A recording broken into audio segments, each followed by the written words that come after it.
بسم اللہ الرحمن الرحیم الحمدللہ رب العالمین والصلاة والسلام علی رسولہ الکریم اما بعد۔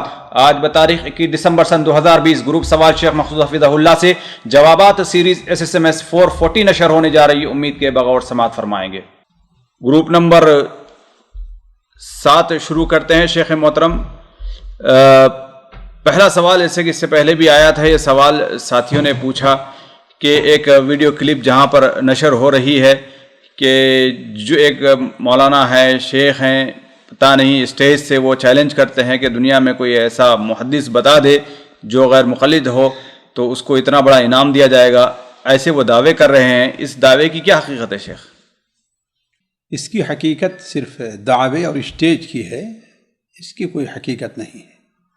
ورنہ سوال یہ ہے کہ امام مالک بھی تو مؤلفین وہ کس کے مقلد تھے، ہے کہ نہیں؟ دوسری بات یہ ہے کہ میں صرف ایک بات کہتا ہوں کہ امام بخاری رحمہ اللہ، ان کے بارے میں ماضی قریب کے 3 حنفی علماء کم سے کم وہ ان کا نام بغیر وضو کے نہیں لیتے ہوں گے، وضو ہی کر کے ان کا نام لیتے ہوں گے۔ 3 حنفی علماء کہتے ہیں کہ امام بخاری مجتہد مطلق تھے، اور ان میں سے 2 تو یہ کہتے ہیں کہ امام ابو داؤد بھی کسی کے مقلد نہیں تھے، ہے کہ نہیں؟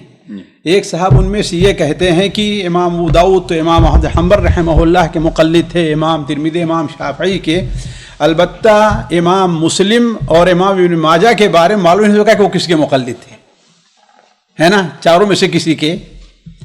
علی کل حال امام بخاری رحمہ اللہ سے متعلق علامہ انور شاہ کشمیری رحمہ اللہ، علامہ شبیر احمد عثمانی رحمہ اللہ، مولانا شیخ زکریا رحمہ اللہ، یہ تینوں کہتے ہیں کہ امام بخاری مجتہد مطلق تھے، وہ کسی امام کی تقلید نہیں کرتے تھے۔ اب اس کا کیا جواب دیں گے وہ، ہے کہ نہیں؟ ایک چیز۔ دوسری بات یہ ہے کہ یہ تو کہا جاتا ہے کہ یہ لوگ مقلد تھے، کس بنیاد پر کہتے ہیں؟ یہ یا تو دھوکہ ہے یا تو خود دھوکے میں ہے، دھوکہ دیتے ہیں۔ آپ خود بتائیے کہ اگر میرا کوئی استاد ہو جس سے ہم نے فقہ پڑھی ہو، فقہ حنبلی، تو میں حنبلی ہو جاؤں گا؟ ایک سوال ہے۔ اگر ہم نے کسی فقہ حنفی سے، فقیہ حنفی سے فقہ حنفی پڑھ لی تو میں حنفی ہو جاؤں گا؟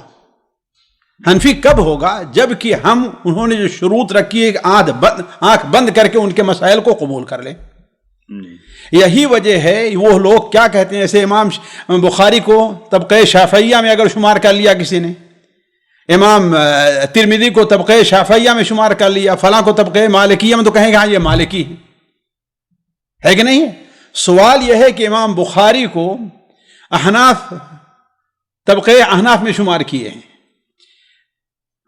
حنابلہ طبقہ حنابلہ میں شمار کیے ہیں، شوافع طبقات شوافع میں شمار کیے ہیں، مالکیہ طبقات کس مذہب کے ہوئے؟ وہ چاروں مذہب کے مقلد تھے۔ ایسا ہو سکتا ہے؟ تو یہ سب جہالت کی باتیں ہیں۔ پہلے تو یہ ہے کہ اتنا سونا کبھی دیکھا ہے انہوں نے؟ اگر انہی کی زبانیں بات کریں تو لا کر سامنے رکھ کے میں ثابت کرتا ہوں کہ وہ مقلد نہیں ہے۔ خود امام ترمذی رحمہ اللہ، جس کے بارے میں صراحت کے ساتھ یہ لوگ کہتے ہیں، میں کہتا ہوں کہ امام ترمذی مقلد نہیں ہے، بلکہ علامہ عبد الرحمن مبارک پوری رحمہ اللہ نے بڑی وضاحت کے ساتھ مقدمہ تحفۃ الاحوذی میں لکھا ہے۔ اس کی سب سے واضح دلیل ہے کہ امام ترمذی کی ترمذی مجلد الاول، جس میں صرف 400 یا 500 حدیثیں جو یہاں سے چھپی ہے، اس میں ایک سے زائد جگہ امام ترمذی کہتے ہیں کہ ھذا مذہبنا والشافعی وفلان وفلان وفلان۔ مذہبنا والشافعی، اس کا معنی کیا ہوا؟ اگر شافعی ہیں تو کیوں نہیں کہتے کہ مذہب امامنا الشافعی؟ مذہبنا، یہ ہمارا مذہب ہے، گویا ہم اہل حدیثوں کا مذہب ہے یہ، اور امام شافعی کا اور فلاں کا اور فلاں کا مذہب ہے۔ اس کا کیا جواب دیں گے وہ؟ کہ حنفی ہیں وہ، حنبلی ہیں وہ؟ یہ بھی نہیں مانتے آپ، مانتے کون ہیں؟ شافعی ہیں۔ تو علی کل حال ائمہ 6 ہی نہیں، ائمہ 6، امام ابن حبان، امام ابن خزیمہ، اس طریقے سے جتنے یہ محدثین کم سے کم اس صدی کے ہیں یا ان 2 صدیوں کے ہیں، ان میں سے کوئی بھی کسی امام کا مقلد نہیں تھا۔ وہ مجتہد مطلق تھے، چاہے اسحاق ابن راہویہ ہوں، احمد ابن حنبل ہوں، امام ابن خزیمہ ہوں، امام ابن حبان ہوں، کتب ستہ کے مؤلفین ہوں، ابن ابی شیبہ ہوں، جو بھی گزرے اور حمیدی ہوں جو ہیں، یہ سارے کے سارے مجتہد مطلق تھے، کسی کے مقلد نہیں تھے. جی اگلا سوال ہے، ساتھی پوچھتے ہیں کہ شیخ محترم اگر کوئی والدین اپنی حیات ہی میں اپنی جائیداد تقسیم کرنا چاہتے ہیں، 3 لڑکے ہیں اور 4 لڑکیاں ہیں، تو کس طریقے سے کریں گے؟ بھائی دیکھیے، اولاً تو جائیداد بطور میراث کے کسی کی زندگی میں تقسیم نہیں ہوتی. اللہ تعالیٰ نے میراث کا حق اپنے پاس رکھا ہے، کسی اور کو نہیں دیا ہے. کسی اور کو نہیں دیا. کس کے پاس رکھا ہے؟ اپنے پاس رکھا ہے. قرآن میں بیان کر دیا کہ یہ ہے. آپ اب اس کے مالک نہیں رہیں گے. جب آپ وہ انتقال کر جائیں گے تو اس پر آپ کو تصرف کا حق بھی حاصل نہیں ہے. اللہ نے لوگوں کے جذبات کی قدر کرتے ہوئے اتنا اختیار تو دیا ہے کہ 1/3 مال تک وہ وصیت کر سکتا ہے، لیکن باقی کے بارے میں اسے کوئی اختیار حاصل نہیں. اور اگر زندگی میں کرنا ہے تو یہ ہے کہ علماء کہتے ہیں یہ ہبہ ہوگا اور یہ میراث نہیں ہوگی. اور ہبہ ہوگا تو ہبہ کے سلسلے میں راجح قول یہی ہے کہ اس بارے میں کیا ہے، سووا بین اولادکم، اپنے اولاد درمیان انصاف سے اور برابری سے کام لو. جتنا لڑکوں کو دینا اتنا ہی لڑکیوں کو بھی دو، ہے کہ نہیں ہے؟ 4 لڑکے ہیں، 3 لڑکیاں ہیں، ظاہر بات ہر ایک کو آپ جو ہے پورے مال کو کتنے میں تقسیم کر دیں؟ 7 حصوں میں تقسیم کر دیں اور دے دیں. بلکہ 8 میں تقسیم کریں، بیوی کو بھی ایک حصہ دے دیں، ہے کہ نہیں ہے؟ جی بیوی کو بھی دے دیں اور باقی ایک حصہ سارے بچے لے لیں. جی علی کل حال پتہ نہیں بھی تقسیم کر رہے ہیں، بیوی رہتی ہے، پتہ نہیں دادا دادی یعنی مرنے والے کے والدین زندہ ہیں کہ نہیں زندہ ہیں، ہے کہ نہیں ہے؟ یا آپ کی زندگی ہی میں اللہ نہ کرے کسی کے اوپر یہ مصیبت آئے، اگر آپ کی اولاد نرینہ ختم ہو جائے تو یہ تو ظلم ہوگا نا، ہے کہ نہیں ہے؟ تو اس کا مطلب یہ ہے کہ یہ میراث کا جو معاملہ ہے وہ چھوڑ دینا چاہیے کس کو، جیسے اللہ تعالیٰ نے رکھا. یہ کیا جا سکتا ہے کہ دیکھو وصیت کی جا سکتی ہے کہ میں وقت جانتے ہو عمر کا کوئی بھروسہ نہیں ہے، اللہ تعالیٰ کب ہمیں اٹھا لے. دیکھو میراث کو شرعی طور پر تم لوگ تقسیم کر لینا. یعنی اگر باپ ماں ہیں تو ان کا اتنا بنتا ہے، تمہاری والدہ ہیں ان کا اتنا بنتا ہے، اور باقی جو ہے تم لوگ للذکر مثل حظ الانثیین تقسیم کر لینا. اس میں کسی کی ناانصافی نہیں ہونی چاہیے. جی شیخ، یہاں پر اگر کوئی والد یعنی باپ اپنے بچوں کے درمیان تقسیم کرنا چاہتا ہے تو آپ نے ایک نقطہ جس میں بتایا کہ بیوی کو بھی رکھے، یہ ضروری ہے؟ تو اس کا حق کیوں مارا جا رہا ہے بھائی؟ اس کو تو حق دینا چاہیے کہ نہیں دینا چاہیے اس کو کچھ؟ یا کہ اس کے پاس پہلے دے چکا ہے، اس کے پاس اپنا اتنا ہے اور وہ راضی ہو رہی تو کوئی حرجہ نہیں ہے.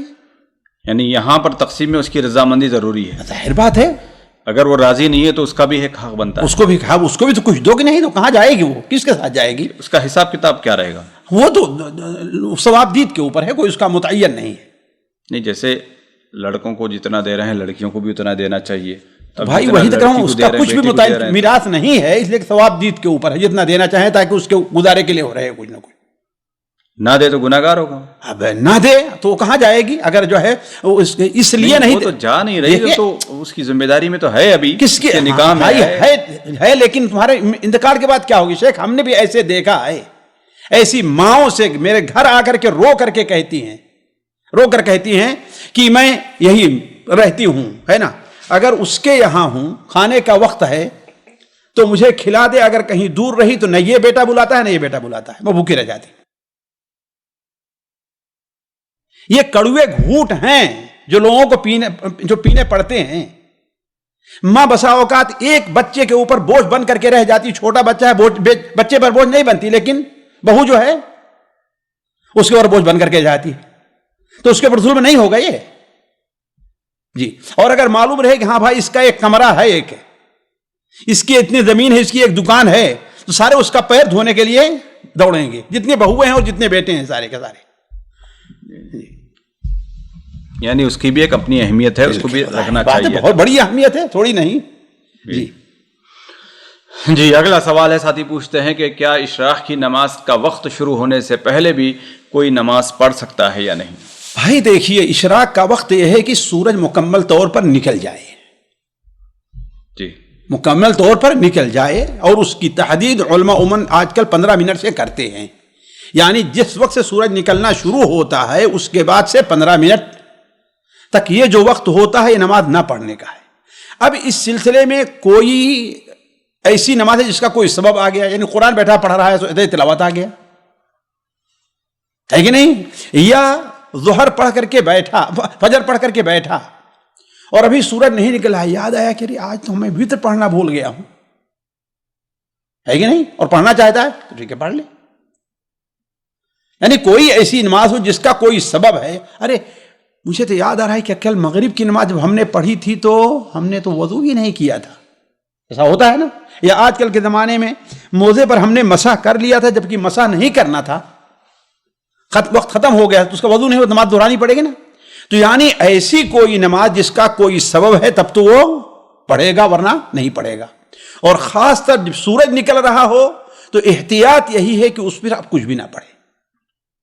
سورج نکلنا شروع ہو گیا ہو تو کچھ بھی نہ پڑھے. جی وطر کے لیے نہیں کہا گیا شیخ محترم کہ پورا سورج طلوع ہونے کے بعد وطر کی نماز نبی کریم صلی اللہ علیہ وسلم نے پڑھی؟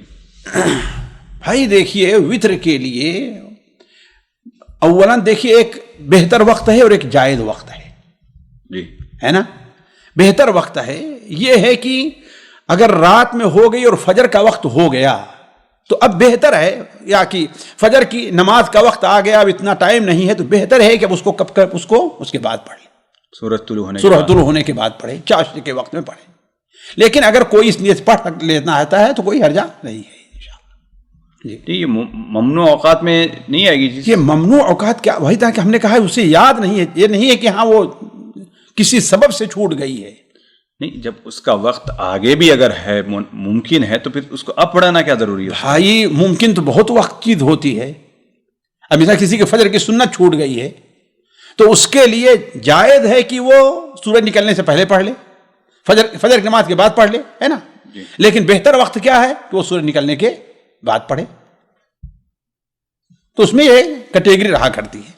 میں یہ نہیں کہہ رہا ہوں کہ یعنی ایک بتا جائز صورتوں میں سے ایک صورت بتا رہا ہوں کہ اگر کوئی آدمی چاہے تو ایسا کر سکتا ہے. جی. یہاں پر اس میں یہ بھی لوگ سوال کرتے ہیں عشاء کے وقت کے کیا 15 منٹ ضروری ہے؟ کوئی 5 منٹ میں اگر پڑھ لیتا ہے تو نہیں، اس لیے کہ 15 منٹ پڑھنا ضروری نہیں ہے، 15 منٹ انتظار کرنا ضروری ہے. نہیں بھائی انتظار اگر 5 منٹ کر لے صرف، اس کے بعد پڑھ لے. کوئی سورج نہیں نکل پاتا پورا. جن لوگوں نے دیکھا، مجھے شیخ الاسلام نے لکھا ہے کہ سورج جب نکلنا شروع ہوتا ہے تو کم سے کم مکمل باہر آنے تک اس کے لیے 12-13 منٹ لگتے ہیں. کہاں پہ باہر آیا تھا شیخ تو سورج تو باہر ہی رہتا ہے، باہر ہی رہتا ہے. آپ چل کر کے دیکھیے، باہر دکھائی دیتا ہے آپ کو جہاں آپ ہیں. اچھا وہاں سے دیکھیں کہ نکلنا شروع ہوا، ہوتا ہی نہیں ہوتا ہے.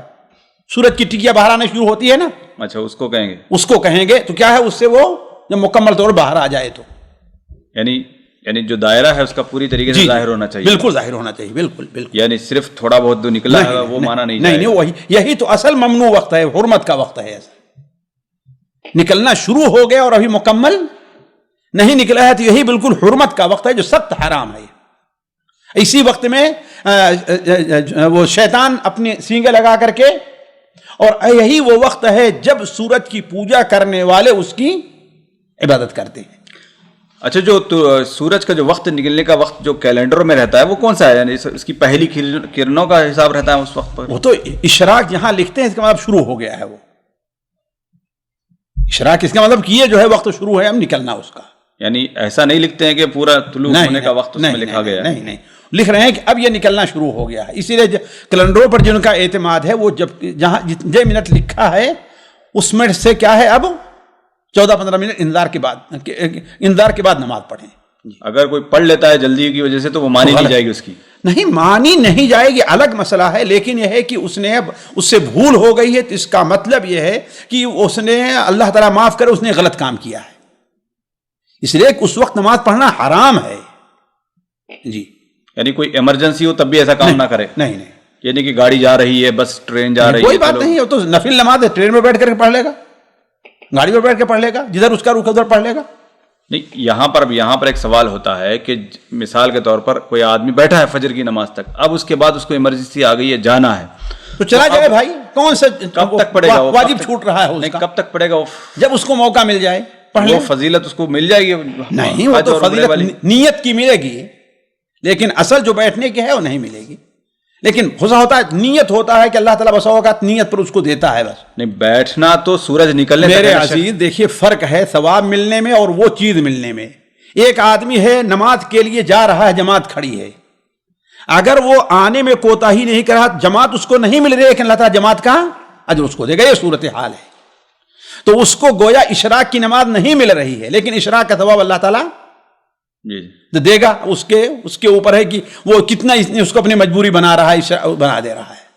جی جی, یعنی سوال یہ ہے کہ وہاں جب تک نماز مکمل نہیں ہوگی وہ ثواب مکمل نہیں ہوگا, وہ عمل مکمل نہیں ہوگا. یعنی ثواب کی بات چھوڑ دیا, ثواب تو اللہ تعالیٰ کا ہے. جی جی, وہ عمل مکمل نہیں ہوگا. جی, یعنی 2 رکعت اس کے ساتھ منسلک ہے, منسلک ہے اور وہ 15 منٹ انتظار کرنا ہے, پھر 2 رکعت پڑھ کے وہاں سے اٹھنا ہے, تب اس کے بعد وہ عمل مکمل ہوگا. اور عمل مکمل ورنہ سورج نکلنے تک بیٹھ جائے اور پھر 1 گھنٹے کے بعد نماز پڑھے تو پھر وہ دوسری چیز ہو گئی. نہیں, اگر بیٹھا ذکر ہی اذکار کر رہا ہے, کسی دوسرے کام میں مشغول نہیں ہوا, بیٹھا ذکر و اذکار کیا, سورج نکلنے تک بیٹھا رہا, لیکن ابھی 15 منٹ اور ہیں, کوئی بات نہیں, وہ اپنا پڑھنا کوئی حرجہ نہیں ہے, اس لیے کہ وہ اسی سلسلے کی بات ہے. جیسے کوئی آدمی نماز شروع کرے, ایک لمبی نماز شروع کر دے تو کوئی حرجہ نہیں. کوئی آدمی ظہر کی نماز شروع کرے اور 1 گھنٹہ 1.5 گھنٹہ تک پڑھتا رہے ظہر کی نماز, ایسا ہو سکتا ہے نا. پھر اس کے بعد سنت پڑھے تو نہیں کہ اس کو سنت کو مؤخر کیا ہے نا, سنت کو مؤخر نہیں کیا, اس کا وہ وقت ہے وہ. جی جی, یہاں پر یہ بھی سوال کرتے ہیں شیخ محترم لوگ کہ کیا یہاں پر کچھ کھانا پینا کھجور وغیرہ کھا سکتے ہیں اس وقت پر آدمی بیٹھ کر؟ تب کون سا ذکر کیا اس نے؟ اللہ کوئی پیاس لگی ہے پانی پی لے, لیکن ناشتہ کرے پھر اس کے بعد اس کے بعد دوسرا کام شروع کر دیا ہے. یعنی بیٹھے بیٹھے وہاں پر کچھ کھانا پینا اس کے لیے جائز نہیں ہے؟ نہیں, جائز نہیں بھائی, جائز کیوں کہتے, ناجائز کہتے ہیں. ناجائز کہاں مسئلہ ہے وہ؟ نہیں مطلب وہ کہیے کہ اس عمل کے خلاف ہے. وہ اصل عمل کیا ہے؟ وہ نفل سنت کا ہے. جی, وہ عمل گویا کہ اس کا پھر باقی نہیں رہ جائے. کسی سے باتیں کرنے لگا, گپ شپ کرنے لگا, کسی سے کوئی ایک مسئلہ پوچھ لینا الگ بات, لیکن گپ شپ کرنے لگا. نہیں, گپ شپ تو بات سمجھ میں آتی ہے. یا بیٹھ کے ناشتہ کرنا شروع کر دیا, کہ لے کر کے آئے ٹھنڈا ہو جائے گا, چلو اس کو کھا لیں, ہے نا. چائے رکھے تھے, ارے تو چائے ہماری کیا ہے ٹھنڈی ہو جائے گا, ہم نے مؤخر کیا, تو ظاہر بات یہ اس کے خلاف کام ہے. چائے, کھجور, پانی البتہ جائز, پانی یعنی وقت ضرورت میں کہہ رہا ہوں, ہے نا. اس لیے کہ بہت سے علماء نفل نماز میں بھی پانی پینے کی اجازت دیے ہیں. جی جی, اگلا سوال ہے, ساتھی پوچھتے ہیں کہ نماز کے وقت الارم بجتا ہے اور ہم نیند سے بیدار بھی ہو جاتے ہیں, لیکن پھر دماغ یہ کرتا ہے کہ چلے 5 منٹ اور سو کے اٹھتے ہیں, اور اس کے بعد ہم الارم بند کر دیتے ہیں. جب دیکھتے ہیں اٹھتے ہیں دوبارہ تو کیا لگتا ہے کہ فجر کی نماز کا وقت مکمل نکل چکا ہوتا ہے. تو یہ نماز چھوڑنا کیا جان بوجھ کر نماز چھوڑنے میں شامل ہوگا یا نہیں ہوگا؟ بھائی یہ دیکھیے, انسان کی اپنی عادت کے اوپر ہوگی. انسان کی عام عادت یہ ہے کہ وہ مثلا اٹھ جاتا ہے نا, ہے کہ نہیں ہے. لیکن یہ ہے کہ اب عام طور پر کیا ہے, ایسے میں تھوڑا سا رہا اور عام طور پر وہ سو جایا کرتا ہے, اس کا مطلب ہے کہ جان بوجھ کے چھوڑنے میں ہوگا. لیکن یہ ہے کہ اس کی عام یہ عادت ہے کہ اٹھتا ہے اور پھر الحمدللہ نیند اس کو نہیں آتی ہے, بس سستی میں تھوڑی دیر لیٹا رہا اور تھوڑا سا آرام کر کے اٹھتا ہے, تو کوئی حرج نہیں اس میں. اگلا سوال ہے, ساتھی پوچھتے ہیں کہ جنابت کے وقت جو کپڑے پہنے تھے, اگر غسل کے بعد پھر اگر دوبارہ وہی کپڑے پہنیں گے تو کیا حکم ہے؟ کوئی حرجہ نہیں ہے. سنن ابو داؤد وغیرہ میں حضرت عائشہ کی حدیث ہے کہ اللہ کے رسول صلی اللہ علیہ وسلم اسی کپڑے میں نماز پڑھتے تھے جس کپڑے میں جنوبی ہوا کرتے تھے. یعنی جنوبی کا پیشہ پسینہ وغیرہ یہ ناپاک نہیں ہے, الا یہ کہ اگر گندگی لگی ہے تو الگ مسئلہ ہے. جی جی, اگلا سوال ہے, ساتھی پوچھتے ہیں کہ جماع کے وقت میاں بیوی دونوں کو دعا پڑھنی چاہیے یا صرف شوہر پڑھ لیں تو کافی ہوگا؟ بھائی دیکھیے, النساء شقائق الرجال, النساء شقائق الرجال, یہ علماء بلکہ اللہ کے رسول صلی اللہ علیہ وسلم نے یہ حدیث بطور قاعدہ کے پیش کی ہے کہ یعنی جو چیز حکم مردوں کے لیے ہے وہ کس کے لیے ہے؟ عورتوں کے لیے بھی ہے, الا ہے کہ خصوصیت کی کوئی دلیل آ جائے. فاستجاب لهم ربهم انی لا اضيع عمل عامل منهم من ذکر او انثى بعضكم من بعض, ہے کہ نہیں ہے, بعضكم من بعض. تو گویا کہ ہر وہ حکم ہے جو مرد کے لیے ہے وہ کس کے لیے ہے؟ عورت کے لیے بھی ہے, الا یہ کہ کیا ہو وہاں خصوصیت کی کوئی دلیل پائی جائے. اب یہاں خصوصیت دلیل نہیں ہے, بلکہ وہ ایک ایسا عمل ہے جس میں دونوں شریک ہیں, اور جس بچے کی پیدائش کی امید ہے اس میں دونوں کا مادہ شریک ہے نا. تو اس میں عورت کی کوئی خصوصیت نہیں ہے. بعض اہل علم نے یہ کہا کہ نہیں, اور انہوں نے کہا کہ جو مرد یعنی جو اپنی عورت کے پاس جانا چاہے, ہے کہ نہیں, تو مرد کو خطاب ہے, لیکن اس میں کیا عورت نہیں جاتی مرد کے پاس؟ بس اوقات ان کی کمرے کے پاس جائے. تو علی کل حال کہنے کا مطلب یہ ہے کہ یہ حکم کیا ہے، ایک عام حکم ہے جس میں جیسے مرد اس کا مکلف ہے ایسے عورت بھی اس کی مکلف ہے، واللہ اعلم۔ جی اگلا سوال ہے، ساتھی پوچھتے ہیں کہ اگر کچھ ہمارے ذکر و اذکار اگر باقی رہ گئے ہیں پھر ہم جنوبی ہو جائیں تو جنوبی حالت میں وہ ذکر اذکار مکمل کر سکتے ہیں یا نہیں؟ لا حرج، کوئی حرج نہیں ہے کہ نہیں؟ مائی عائشہ رضی اللہ تعالیٰ عنہ ایسے ہی موقع سے فرمائی کانا یذکر اللہ فی کل احیانہ، اللہ کے رسول ہر وقت اللہ کا ذکر کیا کرتے تھے۔ جی بلکہ یہ زیادہ یہ بات کہہ دوں کہ بعض دعائیں جو قرآن میں ہیں وہ قرآن کے الفاظ، ربنا آتنا فی الدنیا حسنہ وفی الآخرۃ حسنہ وقنا عذاب النار رب اجعلنی مقیم الصلاۃ ومن ذریتی، اگر ایسی دعاؤں کو بھی انسان قرآن کی نیت سے نہیں پڑھ رہا ہے، دعا کرنے کی نیت سے پڑھ رہا ہے تو کوئی حرج نہیں۔ جی اگلا سوال ہے، ساتھی پوچھتے ہیں کہ اونگ آنے سے کیا وضو ٹوٹ جاتا ہے یا نہیں؟ نہیں، اونگ سے وضو نہیں ٹوٹتا، وضو ٹوٹتا ہے گہری نیند سے، ایسی نیند جس کے اندر انسان اپنے ہوش حواس کو کھو بیٹھے، ہے نا؟ ایسی نیند ہے تو وضو ٹوٹتا ہے، ورنہ وضو نہیں ٹوٹتا۔ اللہ کے رسول صلی اللہ علیہ وسلم کے صحابہ کے بارے میں بخاری مسلم تمام حدیثیں موجود ہیں کہ ان کے انتظار میں آپ صلی اللہ علیہ وسلم کے انتظار میں لوگ اونگتے رہتے تھے، بلکہ ایک روایت میں ہے کہ آپ صلی اللہ علیہ وسلم تکبیر ہو گئی عشاء کی، ایک شخص نے کہا کہ اللہ کے رسول مجھے آپ سے کچھ کام ہے، آپ اس سے بات کریں، یہاں تک کہ صحابہ کے سر جھکنے لگے نیند سے، اونگ آنے لگی۔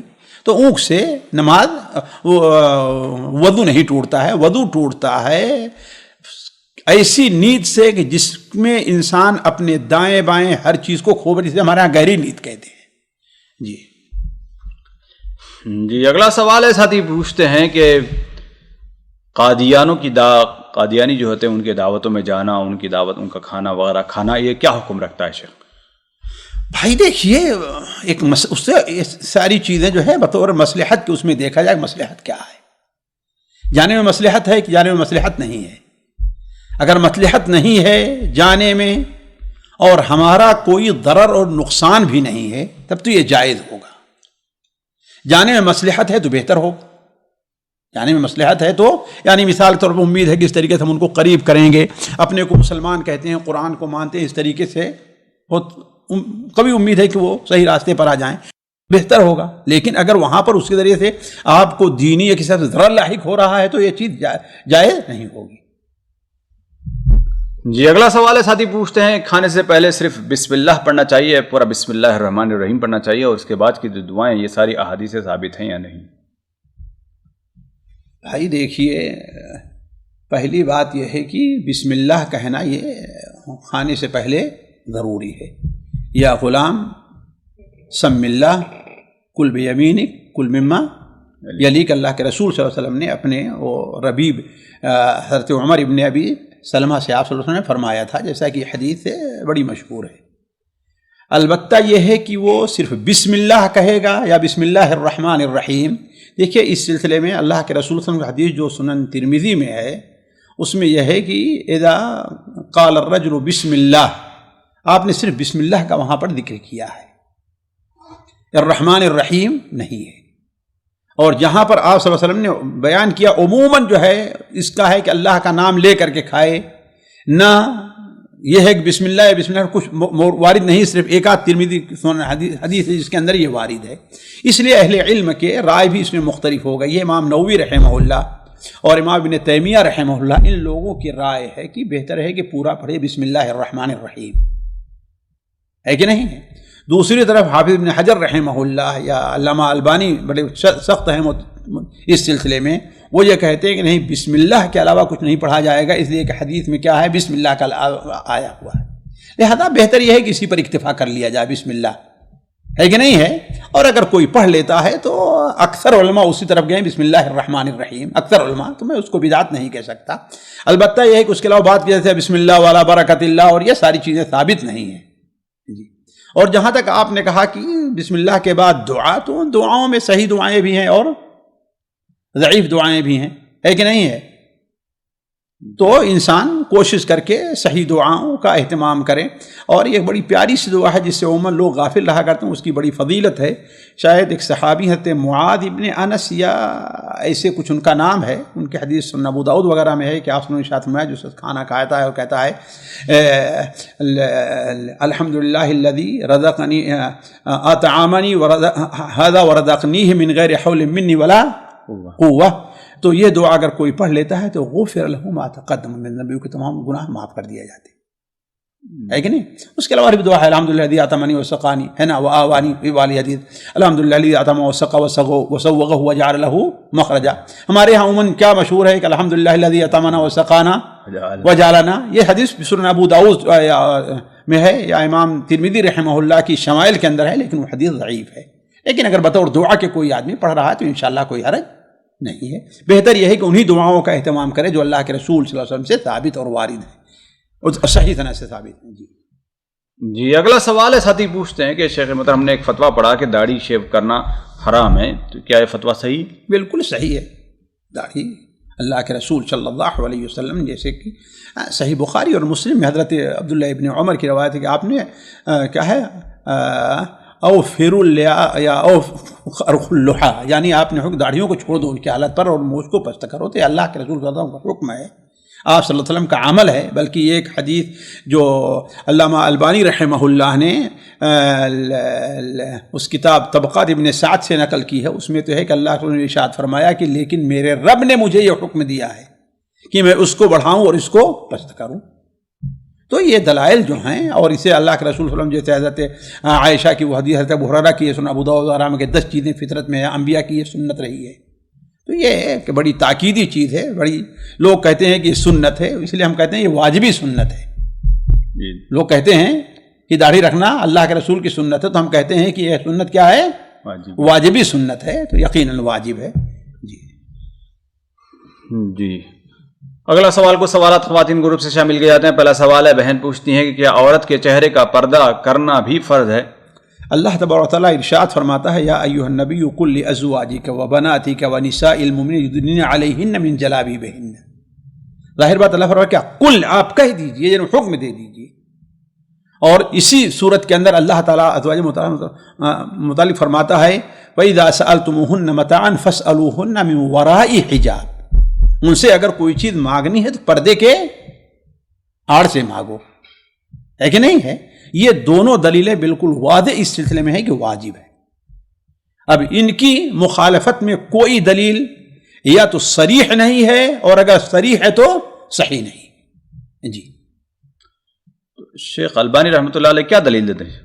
شیخ البانی رحمہ اللہ کی جو سب سے قوی دلیل ہے وہ سنن ابو داؤد میں حضرت عائشہ کی روایت ہے کہ حضرت اسماء سے متعلق, حضرت اسماء بنت ابی بکر کی روایت ہے کہ اللہ کے رسول صلی اللہ علیہ وسلم کے پاس وہ آئیں اور ایسا لباس پہنے ہوئی تھیں جس سے یعنی اندر کی چمڑے جھلک رہے تھے. تو آپ نے فرمایا کہ یا اسماء یہ کیا ہے, ان المرأۃ اذا بلغت المحیض, عورت جو ہے جب بالغ ہو جائے تو اس کے لیے اس کے اور چہرے کے علاوہ کوئی دیکھنا جائز نہیں ہے. تو کہا آپ صلی اللہ علیہ وسلم نے کہ سالی تھیں, آپ کے لیے غیر محرم تھی, لیکن آپ نے تو یہ, لیکن یہ حدیث ضعیف ہے. علامہ البانی رحمہ اللہ نے اسے قوی قرار دینے کی کوشش کی, لیکن اس پر دل مطمئن نہیں ہوتا. خود امام ابو داؤد رحمہ اللہ نے اسے ضعیف کہا ہے کہ خالد بن دریک جو ہے وہ حضرت عائشہ یا حضرت اسماء کا زمانہ نہیں پایا ہے. جی اور تفصیل جس کو چاہیے تو نیٹ کے اوپر جو ہے میرا ایک تقریباً 1.5-2 گھنٹے کا ایک پروگرام اس سلسلے میں, اس کو دیکھ لیں. جی یعنی ساری چیزیں ہم شیخ البانی سے لیتے ہیں؟ شیخ کون کہتا ہے ہم اللہ کے رسول سے لیتے ہیں؟ علامہ البانی ایک واسطہ ہے, لیکن جہاں واسطہ خطا کر گیا تو ہم اس کے مکلف نہیں ہیں. علامہ البانی ہی سے ہم کیوں لیتے ہیں؟ حافظ ابن حجر سے نہیں لیتے, امام بخاری سے نہیں لیتے, امام داؤد سے نہیں لیتے. کتنے علماء نے صحیح کہا اور کتنے علماء نے ضعیف کہا؟ ہم نے نام تو لیا نہیں ہر ایک کا, لیکن اکثر لوگوں نے ضعیف کہا ہے. جی علامہ البانی کی اور بھی بہت سی دلیل ہے, نعوذ باللہ من ذالک. وہ ہوا میں تیر نہیں جلاتے, ان کا اپنے ایک منہج ہے, ان کا اپنا ایک استدلال ہے کہ نہیں ہے. ان کی کتاب جو ہے جلوہ المراد المسلمہ جو ہے وہ کوئی پڑھ کر کے دیکھ لے. لیکن یہ ہے کہ ہم نے کم سے کم جو ہے 7-8 بار تو پڑھی ہوگی اس کتاب کو, ہے کہ نہیں ہے, لیکن کم سے کم مشکم علم کا دل ان کے دائرے پر مطمئن نہیں ہوا. جی جی اگر کسی کا ہو جاتا ہے مطمئن تو وہ کر لے, کوئی مشکل ہے, کر لے, کون منع کرتا ہے اس کا. سارا مصر اسی لیے مصری قوم انہی کے حساب سے چلتی ہے یا کیا ہے؟ نہیں، مصری قوم ان کے بہت پہلے سے سارا کچھ کرتے آ رہی ہے کہ نہیں ہے؟ ان کے یہاں تو حجاب یہی ہے ہی کہ عورت چہرے پر اپنا کپڑا رکھ لے. ان کے یہاں حجاب والی عورت کون مانی جاتی ہے؟ جس کا چہرہ نہیں، جس کا سر جو ہے وہ کھلا ہوا نہ ہو، ورنہ بے پردہ ہے. چہرے کا کوئی تصور نہیں، تصور ہی نہیں ہے. وہ تو متاخرین میں آئے ہیں، ورنہ یعنی ایک تصور کیا، اس لیے کہ یہ دیکھیے یہ مسئلہ علماء کے نزدیک اختلافی ہمیشہ چلا آ رہا ہے. احناف کے یہاں جو رہا ہے وہ چہرے کا پردہ وجوب میں نہیں ہے، اور شوافے کے یہاں وہ وجوب میں ہے. تو یہ اختلافی مسئلہ ہمیشہ چلا، کوئی نئی چیز نہیں ہے یہ. جی علامہ البانی رحمہ اللہ نعوذ باللہ من ذلک کوئی بدعہ من القول نہیں کہا ہے انہوں نے، نہ اس کی وجہ سے ان کا احترام کے اندر کوئی کمی آتی ہے. جی یعنی بنا پڑھے کہ اگر کوئی شیخ البانی کے اس فتوے کو مان لے، بھائی تو نفس پرستی ہوئی کہ ہمیں اچھا لگ رہا ہے یہ. تو ہم تو بہت ساری چیزیں بنا پڑھے گی تو مانتے ہیں، بنا پڑھے مانتے ہیں. مثال کے طور پر ہم نے کہا کہ ہاں شیخ البانی نے فتویٰ دیا ہے، چلیے الحمدللہ یہی امید ہے کہ سنت کے حساب سے ہی دیا ہوگا. یہ تو الگ مسئلہ ہے. اگر آپ جو ہے نہیں پڑھ سکتے ہیں، نہیں دیکھ سکتے ہیں، آپ دیکھ رہے ہیں دوسرے علماء وجوب کا دے رہے ہیں اور آپ صرف علامہ البانی پر اعتماد کر لیں، تو اس کا مطلب وہی تقلید جس سے ہم احناف کو منع کرتے ہیں وہی ہم کرنے ہیں، ہم بھی جا رہے ہیں. جی اگلا سوال ہے، بہن پوچھتی ہیں کہ کیا حیض کا اور جنابت کا غسل ایک ساتھ کیا جا سکتا ہے یا نہیں؟ انشاءاللہ کیا جا سکتا ہے، کوئی حرج نہیں. جی اگلا سوال بہن پوچھتی ہیں کہ روزے کی حالت میں استنشاق کا طریقہ کار کیا ہوگا؟ بھائی ناک میں پانی ڈالیں، لیکن ایسا ہو کہ اندر نہ جانے پائے، لیکن پوری ناک میں، یعنی جہاں تک یہ نرم ہے یہاں تک جو ہے وہ اس کو پانی جانا چاہیے، صاف ہونے چاہیے. جی اگلا سوال ہے، بہن پوچھتی ہیں کیا عمرہ پہ عمرہ کرنا ٹھیک ہے، اور ایک عمرے سے دوسرے عمرے کے درمیان کتنا فاصلہ اور کتنا وقت ہونا چاہیے؟ آپ صلی اللہ علیہ وسلم کی حدیث تابعوا بین الحج والعمرہ آپ نے بیان فرمایا ہے. تابعوا کا معنی یہ ہے کہ ایک عمرے کے بعد دوسرا عمرہ، ایک حج کے بعد دوسرا حج، ہے کہ نہیں؟ لیکن جو علماء بعد منع کرتے ہیں، یا اکثر علماء، وہ یہ اس عمرے کے بارے میں نہیں کہتے جو گیا انسان کی ایک ہی سفر میں اور ایک ہی دن میں 4 5 عمرہ کر رہا ہے. ظاہر بات یہ بدعت ہے، یہ سنت کی قطعاً موافق نہیں ہے. اللہ کے رسول صلی اللہ علیہ وسلم سے ساری زندگی ایک سفر میں ایک ہی عمرہ ثابت ہے، آپ نے کبھی دوسرا عمرہ نہیں کیا ہے نا. البتہ ہے کہ وہاں کوئی آدمی رہائش پذیر ہو جائے مہینہ یا ایسا وہی ہے، تو کم سے کم اتنا تو آئیے کہ سر چھلایا ہے دوبارہ سر کے اندر بال آ جائے. جی 20 دن ایک مہینہ گزر جائے، پھر اس کے بعد دوبارہ عمرہ کرے. یعنی کوئی اگر ہر مہینہ عمرہ کرنے کی اگر عادت بنا لیتا ہے تو کوئی حرجہ نہیں ہے اس کے لیے، تو ہم اس کو بدعت تھوڑی کہتے ہیں. جی اور اسی میں سوال کرتے ہیں کہ احرام کی حالت میں طواف کے بعد پھر طواف کر سکتے ہیں؟ کر سکتے ہیں، کوئی حرجہ نہیں، نفلی نیت سے. جی اگلا سوال ہے، بہن پوچھتی ہیں کہ جب عورتیں اکیلے جماعت بنا کے نماز پڑھ رہی ہوں تو کیا وہ اقامت دے سکتی ہیں یا نہیں؟ لیکن پہلے میں ایک وہ اور ایڈ کر دوں کہ پہلے فرض کے بعد جو ہے، طواف کے بعد جو ہے، ظاہر بات اس وقت کیا ہے، سعی ہے. یہ نہیں کہ سعی کو بلا وجہ مؤخر کرے اور طواف نفی طواف برابر کرتا رہے، نہیں.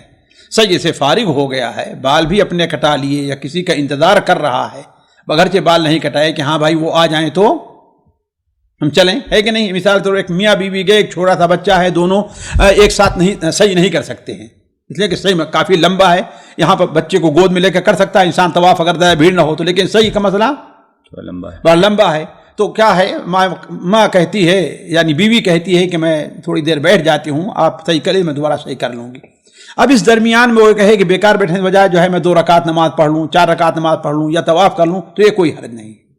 لیکن بلا وجہ صرف طواف کرنے کے لیے جو ہے اس کو ٹالے تو یہ چیز جو ہے بدعت میں شامل ہو جائے گی. جی اچھا دوسرا سوال ابھی کیا کیا آپ نے؟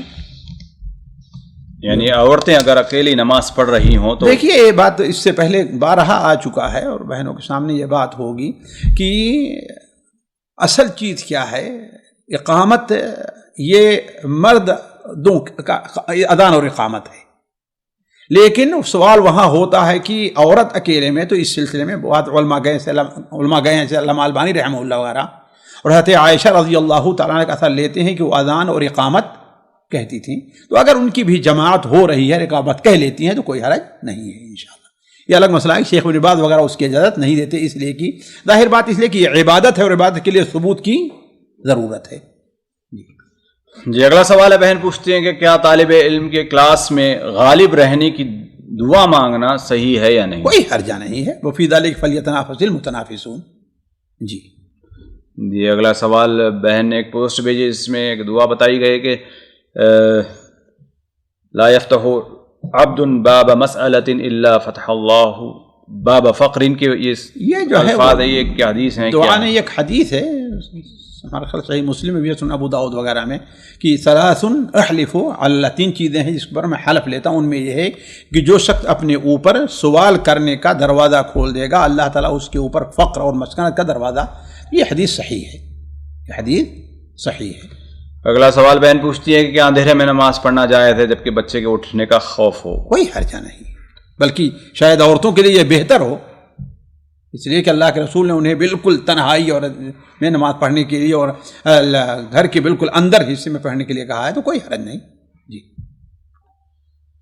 اگلا سوال ہے، بہن پوچھتی ہیں کہ اگر ماں باپ وراثت چھوڑ جائیں تو قانونی کاغذات کی کارروائی کرنے کی ذمہ داری کس کی بنتی ہے؟ کسی کے پاس زمین ہو اس کے پاس، یا کس بڑے بھائی کی؟ جو اس کا نگراں بنا ہے، اس لیے بہتر یہ ہے کہ سب لوگ مل کر کسی کو نگراں بنا دیں، ہے نا؟ جی اور خرچ میں سارے کے سارے لوگ برابر ہوں گے۔ جی یہ تو دیکھیے اصل میں چیز کیا ہے، یہ اولاً تو اس میں تاخیر نہیں ہونی چاہیے، ہے کہ نہیں، کہ کسی کو خرچ کی اور اس کی ذمہ داری ہے، لیکن بسا اوقات بعض چیزیں ہوتی ہیں جس میں ہوتی تو بہتر ہے کہ آپس کے صلح اور مصالحہ سے کسی کو نگراں بنا دیا جائے، ہے کہ نہیں، اور وہ سارا کام دیکھے۔ جی اگلا سوال ہے، بہن پوچھتی ہیں کہ شیخ محترم، یعنی ان کا لمبا سوال ہے، بہن کا یہی سوال ہے کہ ایک بھائی نے ان کے ایک زمین ان کی لی اور بنا بتائے کہ بیچ دیا، پھر کہا کہ ہم دوسری زمین دیں گے، پلاٹ دیں گے، گھر دیں گے، بس اس طریقے سے گھمایا، 10-12 سال گزر چکے ہیں، اب اگر مانگتے ہیں تو لڑائی کرنے پر آتے ہیں، ناراض ہو جاتے ہیں۔ بہن کا سوال یہ ہے کہ کیا وہ اپنا حق لینے کے لیے کسی آدمی کو بیچ میں کر لا لے، جبکہ اس سے ممکن ہے کہ وہ بھائی ناراض ہو کر رشتہ توڑ دیں؟ بھلے سے ناراض ہو جائیں، بھلے سے ناراض ہو، ظلم کیا ہے اس نے، اولاً تو اسے کوئی حق بنتا ہی نہیں تھا، بے منعقد الخطرہ ہے کہ ہوئی ہی نہیں ہے، اللہ جب راضی ہو گئے تو الگ مسئلہ ہے، اگر اس وقت انکار کر دیتی تو بے منعقد ہوتی ہی نہیں، شرعاً جو ہے، جی شرعاً اور قانون بے نہیں منعقد ہوتی، تو اس کو حق بنتا ہے کہ اپنا جو ہے حق لینے کے لیے کسی کو درمیان میں ڈالے، اگرچہ بھائی ناراض ہو جائے، لیکن یہ ہے کہ اگر وہ کہے کہ چلو بھائی اختلاف کرنے سے، قطع رحمی کرنے سے کیا فائدہ ہے، ہم صبر کرتے ہیں، اللہ تعالیٰ ہمیں اس کو، تو وَلَمَنْ صَبَرَ وَغَفَرَ فَإِنَّ ذَلِكَ مِنْ عَزْمِ الْأُمُورِ۔ جی یہاں پہ بھی عزم الامور آئے گا شیخ؟ بالکل شیخ، بڑے دل گردے کا کام ہے کہ کسی کا 20-25 لاکھ کا جو ہے سامان جا رہا اور چپ رہ جائے، صبر کر لے، معمولی ہے؟ نہیں ہے، لیکن تو عزم الامور ہے نا، یہ عزم الامور تو ہے نہیں ہے، لیکن کرنا یعنی ایسے پہ بھی کرے، برداشت کرے عورت، لے لے اپنا، اس کے اوپر ہے بھائی، اس کے اوپر ہے، لیکن جب اپنا حق لے تب کون سا برداشت کیا اس نے؟ دیکھیں چلے دعوت کے معاملے میں کہیں ہو رہا ہے، پریشانی ہو رہی، وہاں سمجھ میں آ گیا ظلم ہو رہا ہے، یہاں تو کیا ہے بھائی؟ یہ ظلم نہیں ہے، اللہ نے اس کی پوری جائیداد، پورا اس کی زمین لے لیا ہے، ظلم نہیں ہے؟ یہ تو ہے، اور بڑا ظلم ہے، میں تو آتا ہے، لیکن اس کی طرف جانا چاہیے یا نہیں جانا چاہیے، یہ تو اس کے اوپر اختیار ہے، اس کو اجازت دیتے ہیں، یعنی شریعت کیا بولتی ہے کہ چلو وہ کھا لیا، اس کو کھانے دے دو، تم کو اختیار کر لو؟ نہیں، ظاہر بات یہ چیز بہتر ہوگی، یہ چیز بہتر ہوگی، صبر کر لے رہا ہے کہ ہم اس دنیا میں نہ آخرت میں ہمیں بہت ملا، اس نے مانگا بھی سب کچھ کیا، لیکن وہ دینے کے لیے تیار نہیں، لڑائیاں کر رہا ہے، تو اگر وہ صبر کر لیتی اللہ تعالیٰ کے لیے تو بہت بڑے اجر کی مستحق ہوئی۔ یعنی ایسا نہیں ہے کہ عزم الامور کو چھوڑے اور اس کو پکڑ کے اس کو سزا دلائے؟ نہیں، یہ نہیں ہے، یہ تو اپنا صرف یہ ہوگا کہ حق ہوگا جس میں اسے کی کوئی فضیلت نہیں رہے گی، دنیا میں اس نے اپنا حق لے لیا ہے کہ نہیں، اب آخرت میں اس پر اس کا کوئی اجر نہیں ہے۔ اگلا سوال ہے، بہن پوچھتے ہیں کہ نبی کریم صلی اللہ علیہ وسلم جو دعا کرتے تھے اپنے نواسے کے لیے، اعوذ بکلمات اللہ التامہ، ہم یہ اپنے بچوں کے لیے، بڑوں کے لیے، سب کے لیے کر سکتے ہیں؟ کر سکتے ہیں، خود اپنے لیے کر سکتے ہیں جی، اور وہ دعا ہے ہی نا، اعوذ بکلمات اللہ التامات من شر ما خلق، اپنے لیے ہے ہی نا، وہی چیز کریم مانا ہے وہ۔ اگلا سوال ہے، بہن پوچھتی ہیں کہ اگر شادی وغیرہ میں کوئی سود خور اگر آ جائے اور دلہا دلہن کو گفٹ کرے تو کیا اس کا حکم لے سکتے ہیں؟ لے سکتے ہیں جی سامعین کرام، ہمارے علمی اور عوامی دروس اور سوال و جواب کی مجلسوں سے آپ خود بھی مستفید ہوں اور اپنے دوست و احباب کے ساتھ بھی شیئر کریں۔ عین ممکن ہے کہ آپ کے شیئر سے کسی کی اصلاح اور آپ کے لیے صدقہ جاریہ بن جائے۔ واٹس ایپ پر اسلامک میسج حاصل کرنے کے لیے نمبر نوٹ فرمائیں: یعقوب عزیز 00966 508959 واٹس ایپ سوال جو آپ گروپ میں ایڈ ہونے کے لیے نمبر نوٹ فرمائیں: عبدالسلام عمری 00966 502627 نمبر بھیجتے ہوئے نام اور پتہ ضرور لکھیں۔ اسی طرح ہمارے یوٹیوب چینل اسلامی دعویٰ کو ضرور سبسکرائب کریں تاکہ ہماری ہر نئی اور اہم ویڈیو کی اطلاع آپ کو فوری حاصل ہو جائے۔ تمام دروس، مقالات اور سوال و جواب سیریز کے لیے ہماری مشہور ویب سائٹ www.islamidawah.com کا مشاہدہ کرتے رہیں۔ السلام علیکم ورحمۃ اللہ وبرکاتہ۔